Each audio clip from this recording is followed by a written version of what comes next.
എല്ലാവർക്കും വിനീത നമസ്കാരം. ശ്രീമദ് ഭാഗവതം ദശമസ്കന്ധം അധ്യായം 2 ശ്ലോകം 38, 39, 40, 41, 42 5 ശ്ലോകങ്ങൾ ഇന്ന് നമുക്ക് നോക്കാം. ഈ 5 ശ്ലോകങ്ങളോട് കൂടിയിട്ട് ഈ രണ്ടാമത്തെ അധ്യായം ഇവിടെ സമാപിക്കുകയാണ്. ബ്രഹ്മാദിദേവന്മാര് ആ ഗർഭഗത ഭഗവാനെ മനോഹരമായിട്ട് സ്തുതിച്ചുകൊണ്ടിരിക്കുന്നു. ഈ 5 ശ്ലോകത്തോട് കൂടിയിട്ട് ആ സ്തുതി ഒരു സമാപിപ്പിക്കുന്നു. ശുക്ലാംബരധരം വിഷ്ണു ശശിവർണം ചതുർഭുജം പ്രസന്നവദനം ധ്യായേൽ സർവവിഘ്നോപശാന്തയേ ഗുരവേ സർവലോകാനാം ഭിഷജേ ഭവരോഗിണാം നിധയേ സർവവിദ്യാനാം ദക്ഷിണാമൂർത്തയേ നമഃ. ഗണപതയേ നമഃ. സരസ്വത്യേ നമഃ. ഓം ഗുരുഭ്യോ നമഃ. ഓം നമോ ഭഗവതേ വാസുദേവായ. ശ്ലോകം 38. ദിഷ്ട്യാ ഹരേസ്യ ഭവതഃ പദോ ഭുവോ ഭാരോപനീതസ്തവ ജന്മനേഷിതു ദിഷ്ട്യാങ്കിതാം ത്വൽപദഗൈ സുശോഭനൈ ദ്രക്ഷ്യാമഗാംദ്യം ച തവാനുകമ്പിത. ശ്രീകൃഷ്ണാവതാരത്തെ പ്രത്യേകമായിട്ട് അഭിനന്ദിക്കുകയാണ്. ഹേ ഹരേ, അവിടുത്തെ പാദത്തിൽ നിന്ന് ഉൽപ്പന്നയും ഇപ്പോൾ ദുർജന വീട് കൊണ്ട് ഇങ്ങനെ ദുഃഖിതയുമായിരിക്കുന്ന ഈ ഭൂമിയുടെ ഭാരം അങ്ങയുടെ അവതാരം അത്ര തീർന്നുപോയി. ഈ ഒരു പ്രയോജനം മാത്രം ഉണ്ടായാൽ പോരാ ഭഗവാനെ. അങ്ങ് ബഹുവിധ ലീലയാ ഞങ്ങളെയും ഭൂലോക നിവാസികളെയും വിശേഷിച്ചും അനുഗ്രഹിക്കണം എന്ന് പ്രാർത്ഥിക്കുകയാണ്. ദ്വാപരയുഗത്തിന്റെ അവസാനത്തിലുള്ള മനുഷ്യരുടെ ആകൃതിക്ക് അനുസരിച്ച ചെറിയ രൂപത്തെ ധരിച്ചിരിക്കുന്ന അങ്ങയുടെ വജ്രം, അങ്കുശം, ധ്വജം മുതലായ അടയാളങ്ങളോടുകൂടിയ ആ മനോഹര ചരണങ്ങൾ കൊണ്ട് ഭൂലോകത്തെയും സ്വർഗലോകത്തെയും അനുഗ്രഹിച്ചതായിട്ടും അവിടങ്ങളിലുള്ള ഭക്തജനങ്ങളിൽ കരുണ ചെയ്തതായിട്ടുള്ള ലീലാവിശേഷങ്ങളെ കണ്ട് ആനന്ദിക്കാൻ കൂടി ഞങ്ങൾക്ക് ഭാഗ്യം ഉണ്ടാകണമല്ലോ ഭഗവാൻ. അങ്ങയുടെ അവതാരം കൊണ്ട് ആ ഭാഗ്യം കൂടി ഞങ്ങൾക്ക് സിദ്ധിക്കണു. നതേ ഭവസ്യേശ ഭവസ്യ കാരണം വിനാ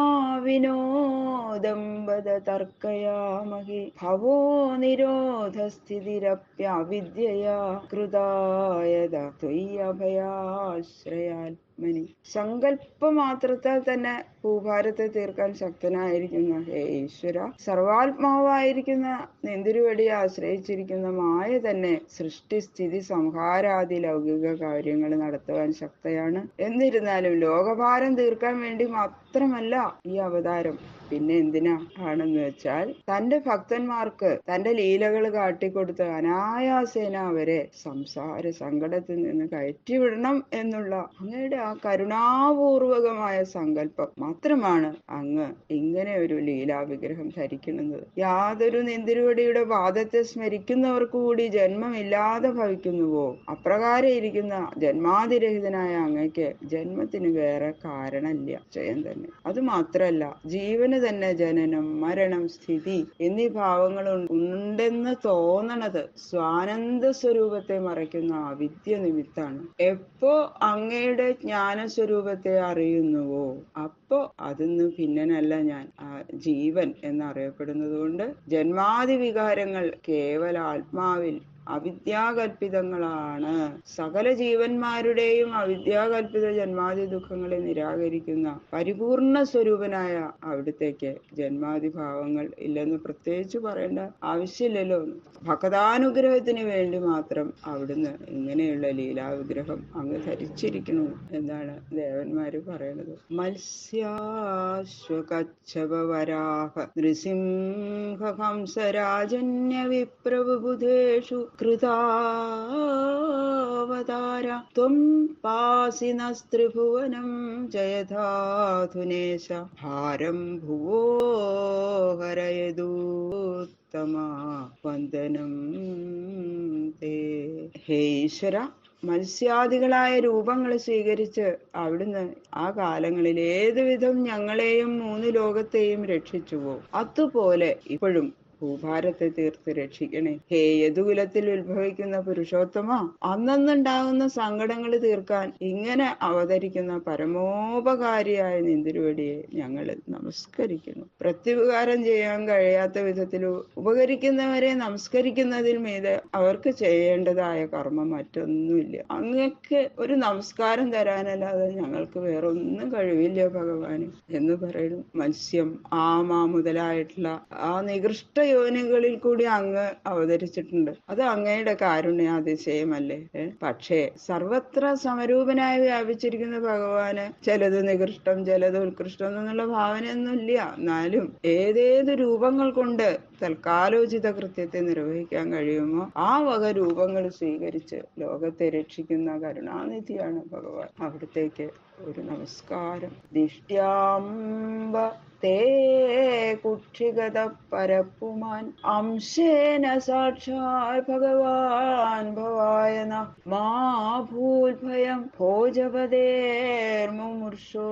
കോപ്ത യദൂനാം ഭവിതാ തവാത്മജ. ദേവകി ദേവിയെ ഉദ്ദേശിച്ചു പറയാണ്, ബ്രഹ്മാദിദേവന്മാരെ മറ്റാർക്കും കഴിഞ്ഞിട്ടില്ല എങ്കിലും രക്ഷികനായിരിക്കുന്ന ഭഗവാന്റെ കാരുണ്യത്താൽ ദേവകിക്ക് കാണാൻ സാധിച്ചു. ദിവ്യന്മാരായിട്ടുള്ള അവര് ഇങ്ങനെ സ്തുതിക്കണത് കേട്ടപ്പോൾ ആ വികസിച്ച മുഖത്തോടു കൂടിയ ദേവകിയെ ബ്രഹ്മാദിദേവന്മാര് ആശ്വസിപ്പിക്കുകയാണ്. സർവലോക പിതാവായിരിക്കുന്ന ഭഗവാന്റെ മാതൃസ്ഥാനത്തെ അവലംബിച്ചിരിക്കുന്ന ഹേ ലോകജനനി, മായാഗുണങ്ങളിൽ നിന്ന് അതിക്രമിച്ചിരിക്കുന്ന സാക്ഷാൽ ഭഗവാൻ അവിടുത്തെ കുക്ഷിയിലിരിക്കുന്നു. ഇതിന്മീത മംഗളം എന്താണ് ഇനി സംഭവിക്കാനുള്ളത്? ഇത്ര ഭാഗ്യം ഇനി വേറെ ആർക്കാ ലഭിക്കുക? കംസനിൽ നിന്ന് ഭയപ്പെടേണ്ട അമ്മേ, അവന് മരണം സമീപിച്ചിരിക്കുന്നു. അവിടുത്തെ പുത്രൻ യദുകുലത്തിൽ ജനിച്ചവരായ സകല ജനങ്ങളെയും രക്ഷിക്കും. അങ്ങനെ ഇരിക്കെ ജനനീ ജനകന്മാരായ നിങ്ങളെ ദുഷ്ടനായ കംസനിൽ നിന്ന് രക്ഷിക്കുന്നു പ്രത്യേകിച്ച് പറയേണ്ട ആവശ്യമില്ലല്ലോ എന്ന് പറയണം. ശ്രീ ശുഗൗവാച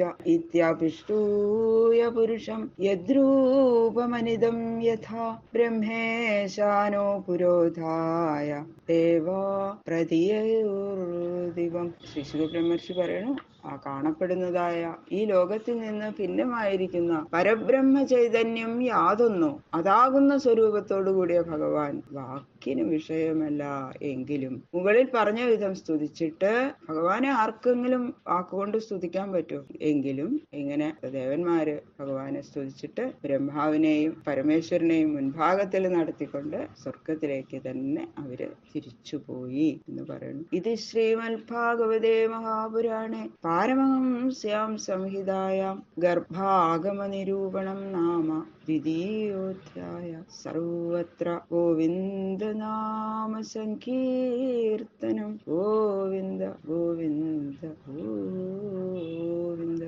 ഈ രണ്ടാമത്തെ അധ്യായം ഭഗവാന്റെ ശ്രീപാദങ്ങളിൽ സമർപ്പിക്കുന്നു. കായേന വാചാ മനസേന്ദ്രിയർവാ ബുദ്ധ്യാത്മനാ വാ പ്രകൃതേ സ്വഭാവാത് കരോമി യദ്യൽ സകലം പരസ്മൈ നാരായണായേതി സമർപ്പയാമി. സർവം ശ്രീകൃഷ്ണാർപ്പണമസ്തു.